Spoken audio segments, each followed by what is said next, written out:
Hello, dear friends. What utterly miserable weather we have been having here in the mountains. We went from winter to spring, winter to spring, winter to spring to summer to spring, and now we seem to be rolling back to winter.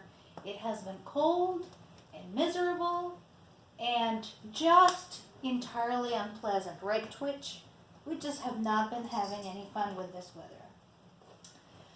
The one good thing that this weather is good for is that it is great for staying home and reading story. So we are going to do just that. Today's story is sort of passed on a few times. First of all, it picks up on a tradition from many countries of a story about a golden-haired princess. I think the first golden-haired princess story I've read was when I was maybe 4 years old, and that particular version came from the Czech Republic. I've also read a German version and a French version and so on and so forth, and a Russian version. So I can't think of a single country that does not have a story of a golden-haired princess. I have even read a story that is based on a Japanese legend. So, a very old tradition that. So the story we're reading today is called Golden Hair, and it is yet another story of a golden-haired princess. It was recorded by a Russian writer, Pavel Petrovich Bazhov, from the folklore of the people of Bashkiria. So that is a very harsh, distant region, and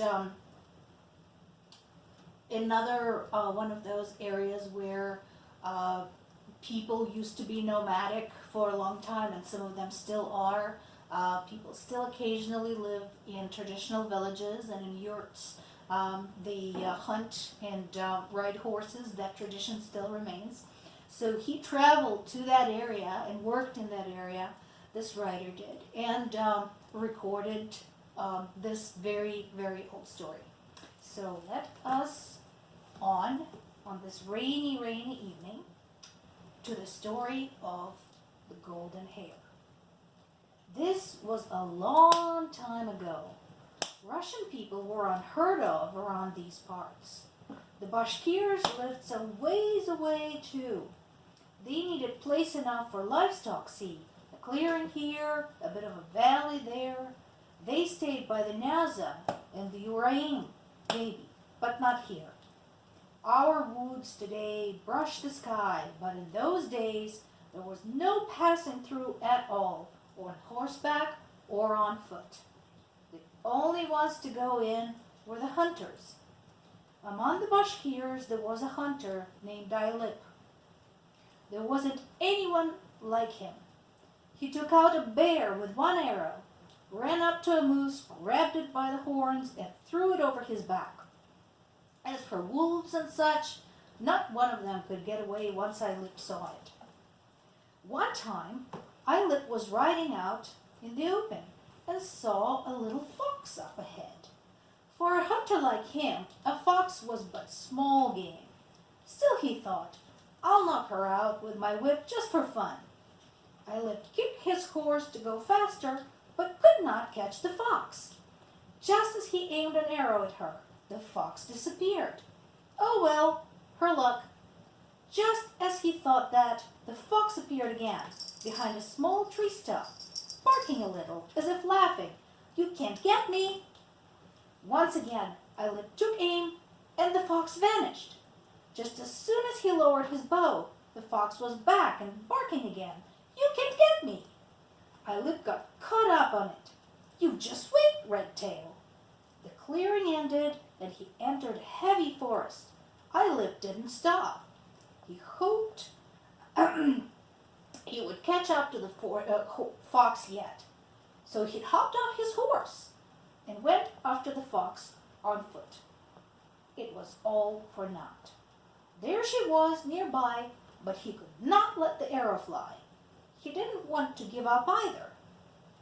A hunter like him, letting a fox get away. And so I ended up somewhere strange altogether. The little fox was gone. He looked and couldn't find her. I ought to look around, he thought, and find out where I'm at. He picked out a tall tree and climbed all the way to the top. He saw a river flowing down the mountain, not far away.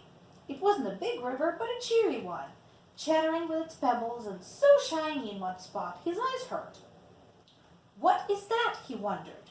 He climbed down and went to take a closer look.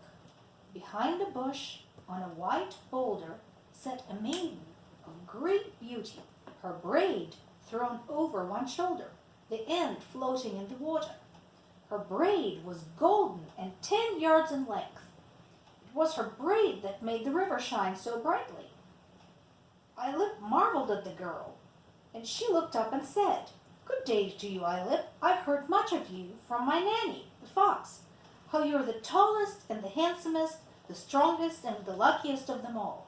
Won't you marry me?" "What kind of kalim, bright price, do I pay for you?" he asked.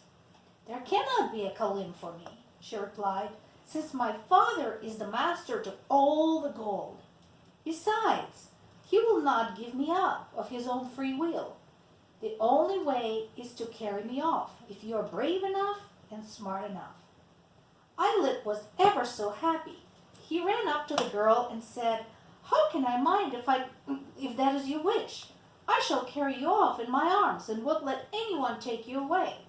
Just then, the little fox barked right by the boulder, poked at the ground with her nose, turned into a little old woman and said, "Hey, Eilip, such silly things you say. You boast your strength and your luck, but you couldn't get me with an arrow." "True that," he replied. "It's the first time such a thing happened to me." There you have it, and this feat is far trickier. This maiden is the daughter of the great serpent. Her name is Golden Hair. Her hair is of pure gold and chains her to the spot. No matter how long she sits here and washes her braid in the river, it never gets any lighter. Try picking up her braid. You'll see if you can carry it off. Eilip was not just anyone. He pulled out the braid and wound it around himself in many rows. Then he said to the maiden, "Now we're tied with your braid, my dear bride Golden Hair. No one can divide us." With these words, he swept up the maiden in his arms and walked off. The little old woman gave him a pair of scissors. "Take these at least, you fool." "Whatever for? I've got a knife, haven't I?"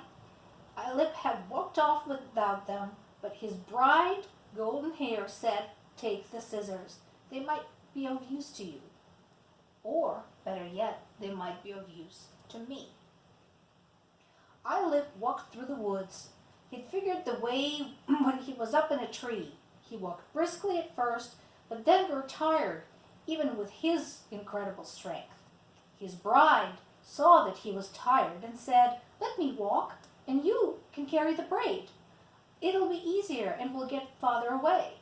Or else my father will go looking for me and pull me back right away." "Pull you back?" Eilip said. "How?" "That is his power," she said, "to pull to him any gold he wishes. If he wants to take my hair, no one can resist him." "We'll see about that," said Eilip, and his bride Golden Hair only chuckled. They chattered and kept on walking. Golden Hair urged him on. "We should get as far as we can. Maybe Father's power won't reach this far." They walked and walked until they could walk no more. "Let's rest a bit," said Eilip. Just as soon as they sat down in the grass, something started pulling them under. Golden Hair grabbed the scissors and cut off the hair Eilip had wrapped around himself. That was the one thing that saved him. The hair was sucked underground, and he remained on top. Still, he got pressed into the soil, and his bride vanished as if she never was. Eyelip climbed out of the pit and thought, what is this? Someone snatched my bride right out of my arms, and I don't even know who it was. Shame upon my head! This can never be. I'll die, but I'll find her. He started digging in that spot where the maiden sat. He dug for a day, dug for two, but to no avail. Eyelip had plenty of strength, but no tools, save for his knife and his hat. He couldn't do much with that. I should mark the spot, he thought, and go home to get a shovel. Just as soon as he thought that, the little fox appeared. She poked the ground with her nose, turned into a little old woman, and said, Hey, you silly fool, are you digging for gold or what? No, he replied, I want to find my bride. Your bride, she said, is long since back at her old spot, weeping and soaking her braid in the river. Her braid is now 20 yards long. Even you won't be able to lift it up. What am I to do, Auntie? Eyelip asked. That's more like it, she said. First, ask and learn, then act. Here's what you must do. Go home and live as before. If you do not forget your bride, Golden Hair, after 3 years, I shall come for you again. If you go looking for her on your own, you'll never see her again. Eyelip wasn't accustomed to waiting. He was all about going and doing, but he had no choice. He went home sadly. Oh, how long these 3 years were. When spring came, he wasn't happy and only wished it would pass sooner. People started noticing something's not right with our Eyelip. He wasn't like himself. His family pestered him left and right. Are you well? Eyelip grabbed 5 people with one arm, raised them, twirled them around, and said, If you ask me one more time if I'm well, I'll toss them all over that hill over there. He never let his bride, Golden Hair, out of his thoughts. She was always before his eyes. He wished he could see her, at least from a distance, but remembered the old woman's words and did not dare try. Only during the 3rd year did Eyelip falter. He saw a young girl, dark and as cheery as a little chickadee, always happy to hop around and sing. The girl interrupted his thoughts of Golden Hair. He wondered, everyone my age has a family, and here I am, found a bride and let her go. It's just as well no one knows, or I wouldn't hear the end of it. Should I marry this little dark-haired girl? There's no telling what will come of that other matter, and here all I have to do is pay the kalim and get a wife. Her father and mother will be glad, and she probably won't be sorry either. Just as he thought that, he once again remembered his bride, Golden Hair, but not the same way. It wasn't that he missed her as much, but he was still vexed about losing her. He could not let that happen. When the 3rd year was up, Eyelip once again saw the little fox. He did not aim an arrow at her, but followed where she went, marking the path, chipping a tree here, hammering his crest into a rock there, or some other sign. They came back to the same river. The maiden was there, and her braid was twice as long as before. Eyelip walked up and bowed. Good day to you, my dear bride, Golden Hair. Good day to you, Eyelip, she replied. Do not worry about my braid being longer. It's much lighter now. You must have remembered me true. I felt it getting lighter every day, save for one hitch just recently. Did you forget me? Or perhaps there was someone else in the way? She asked with a smile, as if she knew already. Eyelip was ashamed at first, but then told her honestly what happened. How he met that dark-haired girl and thought of marrying her. Golden Hair said, It is well that you told me everything. I believe you. Let us go quickly. Maybe we'll get far enough where Father's power cannot reach. Eyelip pulled the braid, wrapped it around himself, took the scissors from the nanny, the fox, and then went home across the forest. Since Eyelip had marked the path, they made good time. They walked until nightfall. When it was too dark to walk, Eyelip said, Let's climb a tree. Maybe your father's strength won't get us up there. That could be, Golden Hair replied. But how were the 2 of them to climb the tree if they were tied together with a braid? Golden Hair said, We ought to cut it off. Why do we carry all this weight? We can leave it just as long as the ground. That's plenty. But Eilip felt sorry to destroy such beauty. No, he said, let us keep it. The hair is so soft and fine to the touch. Eilip unwrapped the braid. Golden Hair started climbing the tree first. It was a strange task for her, and she didn't know how to go about it. Eilip helped her here and there, and they managed to get up to the lower branches. Eilip quickly picked up the entire braid off the ground. We'll wait here until first light, said Eilip, and went to tie the bride to the branches with her braid, so she wouldn't fall off should she fall asleep. He made her secure and nodded, That's good and strong. You sleep a bit now, and I'll keep watch. I'll wake you at dawn. Golden Hair fell asleep quickly, and Eilip himself started dozing off. He felt so drowsy he couldn't help himself. He rubbed his eyes, shook his head, turned this way and that, but could not shake it off. His head bowed on its own accord. An owl twirled around the tree restlessly, shouting, Fubu, Fubu, as if to warn him. Eilip didn't hear. He was already asleep and dreaming. In his dream, he rode up to his cabin, and his wife, Golden Hair, walked out to meet him. She was lovelier and dearer than everyone else, and her braid flowed after her like a golden snake. At midnight, the branches started crackling as they caught fire. Eilip was scorched and thrown to the ground. He saw a big fiery circle sparkling on the ground. His bride, Golden Hair, turned into a cloud of tiny golden sparks. The sparks flew toward the circle and faded. Eilip ran to her and found nothing. It was pitch dark.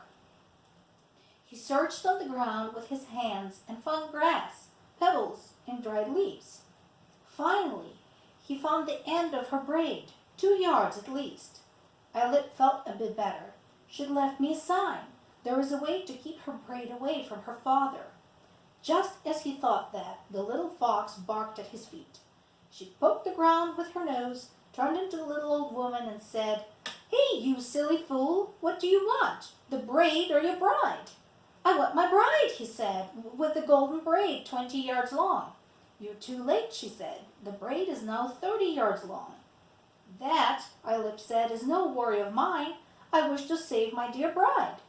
That's more like it. Here's my last advice to you. Go home and wait 3 years. I will not come for you any more. You can find your own way. Come back exactly on the hour, no sooner and no later. Also, go bow to Grandfather Owl. Maybe he'll share some wisdom with you. She said that and was gone. At first light, Eilip went home thinking, which owl was she talking about? There are many of them in the woods. Which one? He thought and then remembered. When they were in the tree, an owl showed up right before his nose, shouting, Fubu, Fubu, as if to warn him. That must be the one, Eilip decided, and returned to the spot. He waited until evening and called, Grandpa Owl, give me some of your wisdom. Show me the way. He called and called, but no one answered. But Eilip was more patient now. He waited for a day and called again. Once again, there was no reply. Eilip waited another day. In the evening, he called, Grandpa Owl. Right away, someone replied from a tree, Fubu, here I am. Who wants me? Eilip told him of the troubles and asked for his help. The owl said, Fubu, it is a hard job. Hard job, my son, very hard. It's no trouble that it's hard, replied Eilip. I'll use all my strength and patience just to get my bride back. Fubu, I'll tell you the way. Listen. And the owl told him what to do. The great serpent has great power around these parts. He is the master to all the gold. He can take it away from anywhere. The serpent can circle any place where there's gold. You could ride 3 days and never ride out of the circle. But there is one place where the serpent's power cannot reach. If you're clever, you can run away from the serpent even with the gold. But there is a price. There is no way back. Eilip started begging, Please, Tell me what the place is." "I can't show you," he replied, "for our eyes are not the same. I can't see in the daytime, and you can't see me at night." "Well, what do we do then?" Grandpa Owl said, "There's one sure landmark. Go to the lakes and look until you find one with a boulder sticking up right in the middle, like a bit of a mountain. On one side of the lake there's pine forest, and the other 3 sides are bare, like walls. That's the spot. Anyone who can make it to that boulder with gold will see a passage leading under the lake. The serpent will have no power over him." Ailip gave it some thought and figured it sounded like the lake Ikuli. He shouted happily, "I know the place." The owl said, "Still, go take a peek just to make sure." "Very well," he said, "I will." The owl added, "Fubu, do not forget, if you get away from the serpent, there is no way back." Ailip thanked Grandpa Owl and went home. Soon he found the lake with the boulder in the middle and knew right away there was no making it on foot. He had to make a path for the horses. Ailip started cutting a road. It was no easy feat. He was alone, deep in the woods, making a path over 100 miles long. At times, he was worn out beyond measure. At those times, he pulled out the end of the braid, looked at it, admired it, ran his hand over it, felt stronger, and went back to work. 3 years flew by like a day. He'd only just managed to finish it all. Right on the hour, Ailip came to get his bride. He pulled her braid from the river, wrapped it around himself, and the 2 of them ran through the woods. They'd reached the path he'd built, where 6 horses were waiting. Ailip mounted his horse, put his bride on the other, took the reins of the other 4, and they took off as fast as the horses would go. Whenever a pair of horses grew tired, they moved to another 2 and kept on going. The little fox ran ahead of them, flying along the path, teasing the horses to chase her. By evening, they managed to get to the lake. Ailip hopped into a little boat and took his bride and the little fox to the boulder. As soon as they came near, a path opened in the boulder. They went in just as the sun had set. "Oh, what an ado it was," they say. "What an ado!" After sunset, the great serpent circled the lake thrice with 3 fiery rings. Golden sparks ran along the water in every direction. Still, he could not get his daughter back. The owl pestered him too. He flew to the boulder and started screeching, "Fubu, fubu, fubu." Whenever he cried 3 times, the fiery rings grew duller, as if cooling off. Whenever they grew brighter and too many golden sparks appeared on the water, the owl screeched again. The great serpent tried and tried, night after night, but he failed. His power wasn't enough. Ever since then, gold appeared by the lake shore. All of it in little scales and threads, but never in veins or large lumps. Where could it have come from? They say it was pulled in from the braid of the great serpent's daughter. There was enough of that gold to cause a mighty fight between the Bashkirs and the factory people from Kozlinsk. I remember it well. Ailip and his wife Golden Hair remained under the lake. They say there are meadows there, herds of horses, flocks of sheep, a great estate. Sometimes, they say, Golden Hair comes out onto the boulder. People had seen her. She comes out at dawn, and her golden braid flows down the boulder like a golden snake. It's mighty lovely, they say, mighty lovely. I haven't seen it. I won't lie to you. Maybe it's not my luck. And such is the story of the golden hair, one you probably have not heard before. I hope you enjoyed it. As usual, thank you for watching and commenting, and I'm hoping, and Phoebe is hoping to see you again sometime soon. Have a good evening. Be safe.